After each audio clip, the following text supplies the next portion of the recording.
Guys, good morning. Welcome back to my vlog. माझ्या YouTube चॅनलमध्ये तुमचं मनापासून पुन्हा एकदा स्वागत आहे. गाईज, प्लीज माझे ब्लॉग जर तुम्ही बघत असाल तर प्लीज तुम्ही माझ्या चॅनलला सबस्क्राईब करा. का करत नाही आहे सबस्क्राईब? जर काही प्रॉब्लेम असेल तर मला तुम्ही कमेंटमध्ये सांगा. तुम्हाला कोणते ब्लॉग बघायला आवडत असेल तर ते पण सांगा मला. त्या पद्धतीने मी ब्लॉग करायचा प्रयत्न करेनच. सो प्लीज तुम्ही कमेंटमध्ये मेन्शन करा मला की माझ्या ब्लॉगमध्ये तुम्हाला काय बघायला मला जेवण करायची घाई होती, पण हिला क्रिकेट खेळायचं होतं सकाळी. सो तिच्यासोबत थोडा वेळ क्रिकेट खेळली आणि मग जेवण करायला गेली.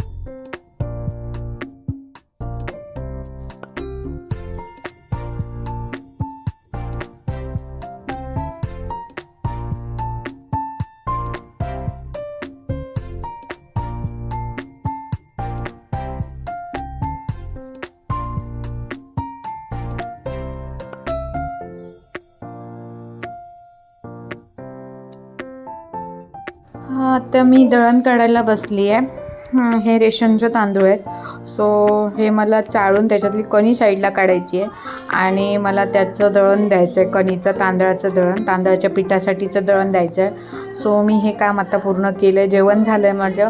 म्हटलं वेळ आहे तोपर्यंत हे काम पूर्ण करून घेऊया, नाहीतर नंतर ते राहून जाईल. आणि जर तांदळात कणी राहिली तर भात चिकचिकीत होतो. सो मला ते आवडत नाही, म्हणून पहिले म्हटलं हे काम पूर्ण करून घेते. दुपारचा वेळ होता.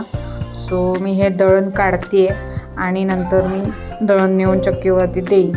हा असा वेळेचा मी सदुपयोग केलेला आहे. आज सुट्टी होती, तर सुट्टीच्या दिवशी मला एक काम कमी असेल तर हे काम माझं ॲड ऑन झालं आहे. शाळेला सुट्टी असल्यामुळे शाळेची घाई नाही, पण मी हे काम करून घेतलं आज. ऋषिका, चला तर आता आपण जाऊया गार्डनला. आज हिला गार्डनला जायचं होतं. सो म्हटलं आता संध्याकाळी वेळ आहे, चल तुला जातेच घेऊन मी आज गार्डनला. आमच्या इथे गणेश नगर आहे, तिथे खाली खाडी आहे आणि तिथे छोटंसं गार्डन आहे. सो म्हटलं आज तिकडे जाऊया आपण. मग मी तिला घेतलं आणि निघाली.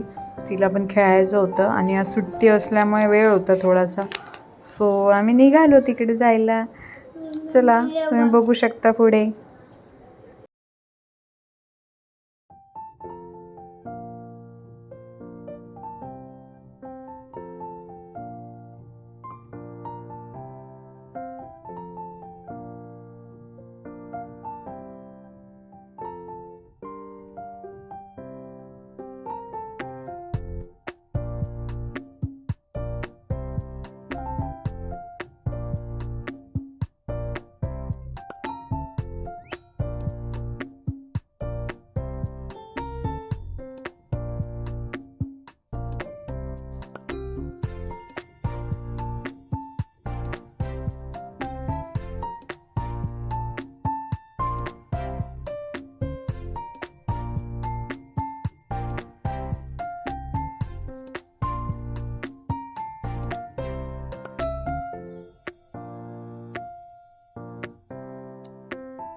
तुम्ही बघूच शकता, हे आहे इकडचं छोटंसं गार्डन. डोंबिवली वेस्ट साईडला आहे. गणेश घाट बोलतात इकडे याला. छोटंसं गार्डन आहे.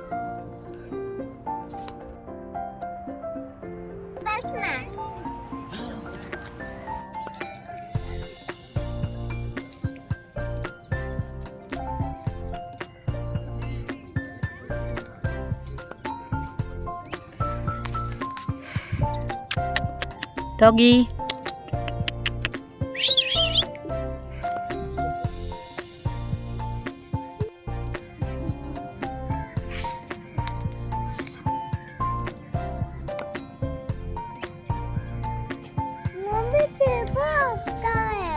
काय आहे? पतंग आहे ना? पतंग वरती आहेत बघ आकाशात.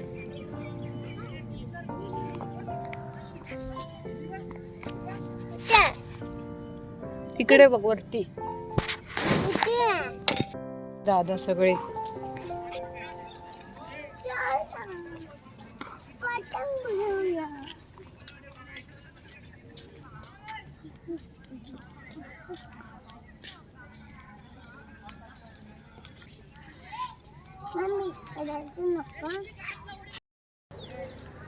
मज्जा आली का? आवडला? उद्या आपण परत येऊया. चला तरी काही जाता आम्ही चाललोय घरी. है ना देशू? घरी चाललोय ना? हो उद्या येऊया आपण. ओके.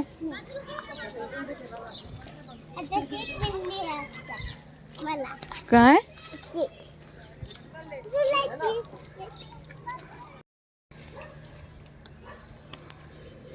दमलीस?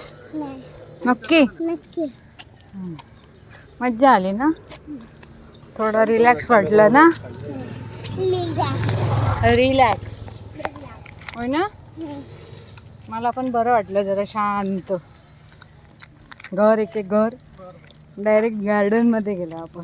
डायरेक्ट नाही, डायरेक्ट पटकन गार्डन मध्ये गेलो.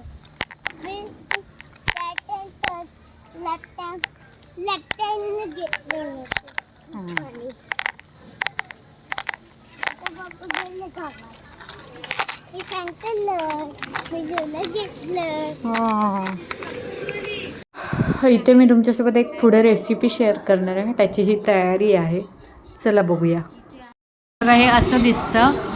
ह्याच्यात जिरं, ओवा आणि बडीशेप हे 3 इन्ग्रेडियंट मिक्स करून घेतलेत आणि याच्यामुळे तुम्ही तुमचं वजन कमी करू शकता. आता हे मी थोडेसे भाजून घेतलेत. आता हे थंड झालं की मी मिक्सरला ग्राइंड करणार. याची बारीक पूड करून घेणार आहे आणि तुम्ही ही पूड दिवसातून 3 वेळा आरामात घेऊ शकता आणि महिन्याभरासाठी स्टोअर करून ठेवू शकता. त्याच्यामुळे तुमचं वजन कमी होतं. बडीशेप खाल्ल्यामुळे जर तुम्ही बडीशेप खात असाल तर तुमचं जी अतिरिक्त भूक असते ती तुम्हाला जाणवत नाही, भासत नाही, म्हणजे तुम्हाला भूक लागत नाही. सो बडीशेपमुळे तुमचे वजन कमी व्हायला खूप मदत होते. आणि तुम्हाला माहिती असेल जिरं ओव्यामुळे ॲसिडिटी होत नाही. सो पोटाचे जे आपले हे असतात ते होत नाहीत, आपल्याला गॅस होत नाही. सो त्याचा याच्यात खूप फरक पडतो याच्यामुळे. सो आपण हे सगळं वापरून आपलं वजन नक्की कमी करू शकतो. गरम आहे. मी आता हे थोडंसं भाजून घेतलं, तुम्ही बघू शकता. आता मी हे मिक्सरला ग्राइंड करणार आणि ही पूड मी महिन्याभरासाठी तुम्ही स्टोअर करून ठेवू शकता आणि दिवसातून 2 वेळा तुम्ही नक्कीच खाऊ शकता. गरम पाण्यातून खायचे. तुम्हाला शक्य असेल तर 3 वेळा खा, 2 वेळा खाऊ शकता तुम्ही नक्कीच. जेवल्यानंतर तुम्ही खाऊ शकता. तो मी 3 वेळा खाते, सकाळी एकदा खाते, दुपारी संध्याकाळचं 3 वेळा खाते. तर तुम्ही दिवसातून तुम्ही 2 वेळा 3 वेळा खाऊ शकता. त्याचा साईड इफेक्ट काही होत नाही, उलट आपल्या शरीराला फायदा होतो. त्यामुळे मी म्हटलं की मी तुमच्यासोबत शेअर करावं म्हणून मी याचा आज माझी संपली होती ऑलरेडी पूड. तो म्हटलं याचा करणारच आहे तर म्हटलं मी शूट करते आणि तुमच्यासोबत शेअर करते. सो तुम्ही ही रेसिपी ट्राय करून बघू शकता आणि तुमचं वजन कमी करू शकता. माझं वजन आफ्टर डिलिव्हरी वाढलं होतं. सो ही जेव्हापासून मी सुरुवात केली त्यापासून थोडा फरक पडला आहे. मला जास्त नाही, थोडासा फरक पडला. हे कसं आहे, घरगुती आहे, नॅचरल आहे. कोणतीही केमिकलयुक्त पावडर वगैरे काही नाही आहे. त्याच्यामुळे याचा जो इफेक्ट असतो तो स्लोली आपल्या शरीरात होतो, पण चांगला इफेक्ट असतो. आपल्याला याचा साईड इफेक्ट काही होत नाही. सो हे नॅचरल आहे, आपण कंटिन्यू करू शकतो आणि हे खाऊ पण शकतो. सो चला आता हे थंड झालं आहे. थंड मी आता याची पूड करून घेते. ठेव. आणि हो एक सांगायचं राहिलं, आपण ही जी पूड आहे ना, म्हणजे जे आपण बडीशेप किंवा ओवा जो घेतला आहे, जिरे, ते तुम्ही समप्रमाणात घ्या. म्हणजे एक जास्त, एक कमी तर 2 जास्त असं करू नका. तिन्ही गोष्टी तुम्ही समप्रमाणात घ्या. आता मी हे 5-5 चमचे घेतलेत तिन्ही गोष्टी.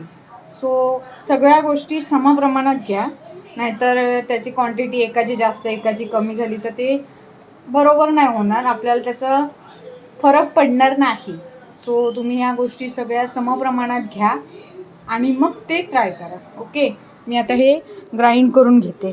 चला, अशा प्रकारे ही पूड झालेली आहे, बघू शकता. सो तिचा कलर दिसतोय. चला आता ही स्टोअर करून ठेवते मी. बघू शकता माझी पावडर रेडी झाली आहे. आता मी ही सकाळ संध्याकाळ रात्र 3 टाईम घेणार, 2-2 चमचे. ही आय थिंक मला 8 ते 10 दिवसातच संपेल.